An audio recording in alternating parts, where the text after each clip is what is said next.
ఇవాళ మా అభిమాన దైవం నందమూరి బాలకృష్ణ గారి అఖండ తాండవం ప్రపంచవ్యాప్తంగా విడుదలవుతోంది.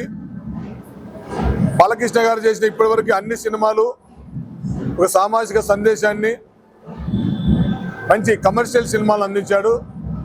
ఫస్ట్ టైం ఒక దేశం గర్వంగా చెప్పుకునే సినిమా, సనాతన ధర్మం సగర్వంగా చెప్పుకునే ఒక గ్రంథం అఖండ తాండవం రాబోతా ఉంది.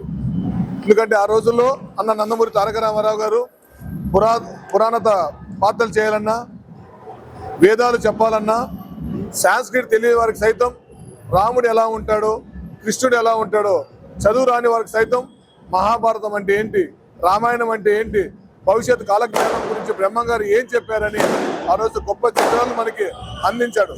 ఒక లవకుశ కావచ్చు, ఒక దానవీర సూరకర్ణ కావచ్చు, ఒక బ్రహ్మం గారు చరిత్ర కావచ్చు. ఆయన అంశంలో ఉన్న నందమూరి బాలకృష్ణ గారు, ఎందుకంటే చాలా మంది వారసులు, ఆస్తికి వారసులు ఉంటారు, కానీ అన్న నందమూరి తారక రామారావు గారు మనస్తత్వానికి వారసుడు మా నందమూరి బాలకృష్ణ గారు. కాబట్టి ఈరోజు ఆధ్యాత్మికంగా ఒక సందేశాన్ని ఇచ్చే అఖండ తాండవం రాబోతుంది. అందుకని దాదాపు 20 రోజుల పాటు భారతదేశంలో ప్రసిద్ధిగాంచిన శివాలయాలన్నీ దర్శనం చేసుకోవడం జరిగింది.